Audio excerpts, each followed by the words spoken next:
There are almost always a handful of players who are signed off the back of their performances at a World Cup. Some, such as Ozzy Ardiles, Zbigniew Boniek and Gilberto Silva, prove to be inspired pieces of business. Meanwhile others, whether that be El Hadji Diouf, Kleberson or James Rodriguez, enjoy rather less success.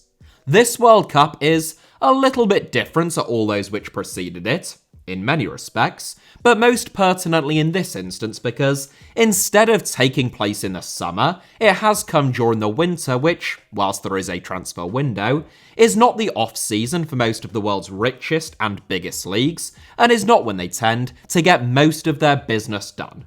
Nonetheless, January will see deals being made and cash being thrown around, and with that in mind, I wanted to take a look at a handful of players who I think either could or should be in line for moves after this World Cup. I have largely overlooked the likes of Jude Bellingham or Cody Gakpo, who had really impressive World Cups but were already being tipped to leave their current clubs before the World Cup began, along with players such as Enner Valencia or, perhaps most notably of all, Saudi midfielder Mohamed Kudus, who had really impressive group stages but are not young and are unlikely, I think, to make big moves despite their starring roles in Qatar. Hopefully that all makes sense, and there will be some honourable mentions thrown in for good measure later on, but without further ado, here are just 7 players who, probably, deserve moves off the back of the 2022 World Cup.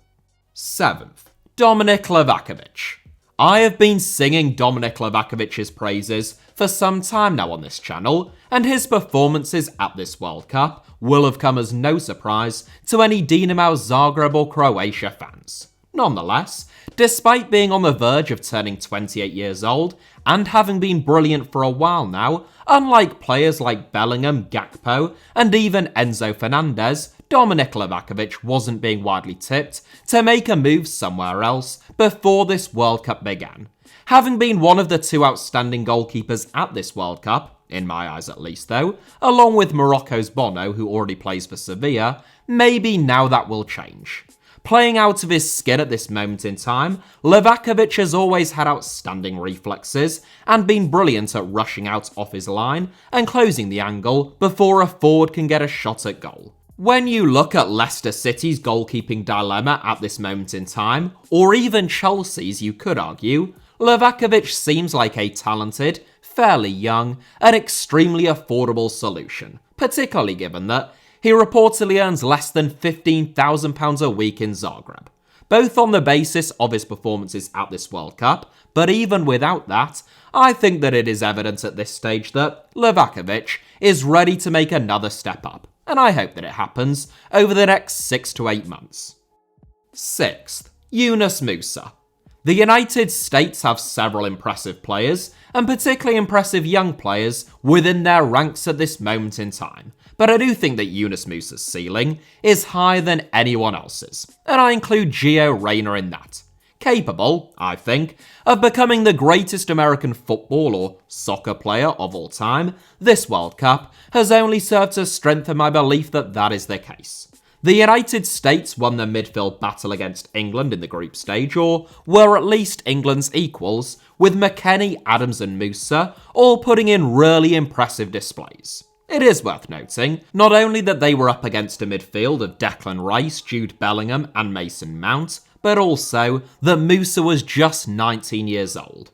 I say was because he has since turned 20, actually on the day of the US MNT's win against Iran, a game in which he was also really impressive. Already capped 23 times by the United States, Musa was raised in London from the age of 9, he spent 7 years at Arsenal, and he actually represented England at 4 different youth levels before declaring for the United States. Just like Jamal Musiala, I think that he could well prove to be one that got away for the 3 lines. Musa can play almost anywhere in midfield. He is quick and strong, his work rate is fantastic, and technically, he is no mug either. He has been with Valencia ever since leaving Arsenal, where, incredibly, despite closing in on 100 appearances, he is reported to earn less than £10,000 a week. If there is one thing that we know about Valencia under Peter Lim, it is that they are incredibly cheap and that they will sell anyone as soon as they receive a half-decent bid. And I would expect the same to be true of Musa.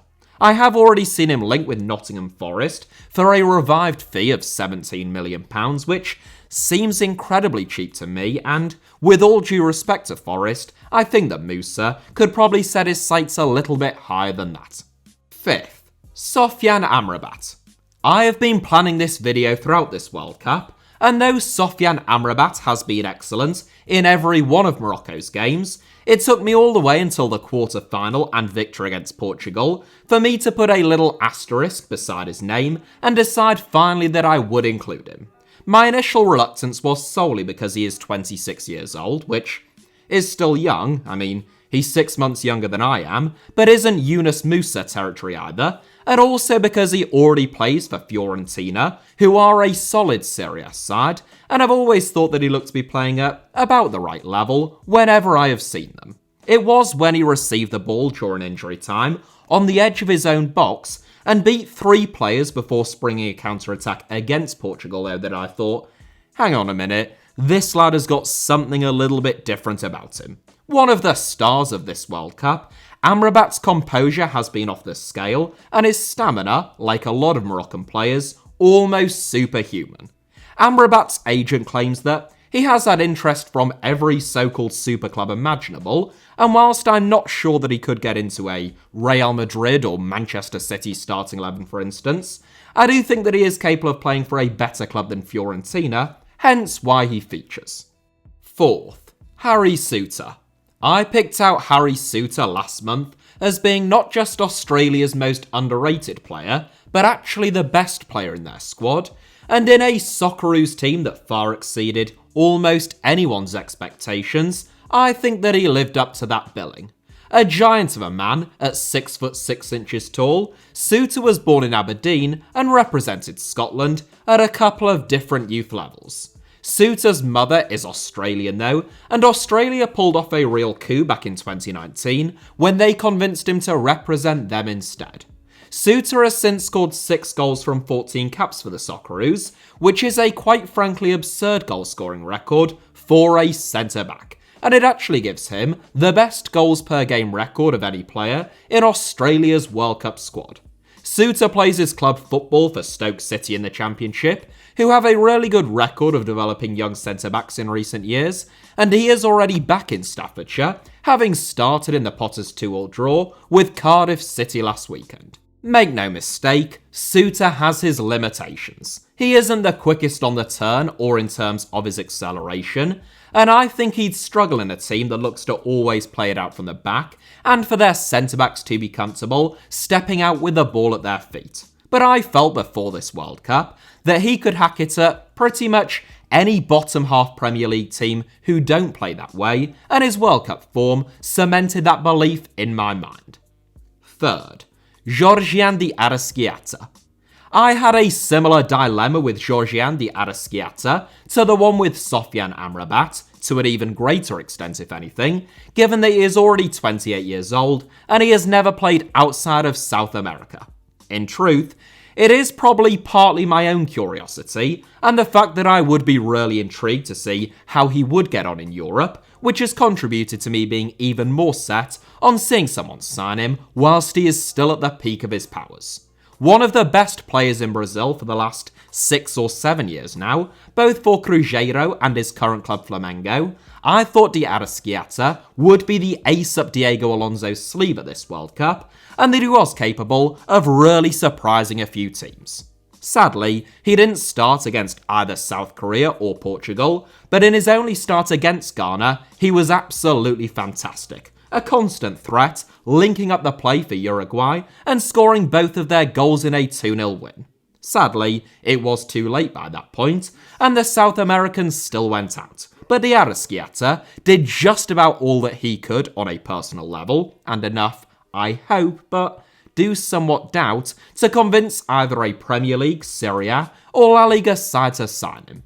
We will have to wait and see on that front, but if any South American footballer deserves a crack at European football right now, supposing that is something that he even wants, then it is probably him.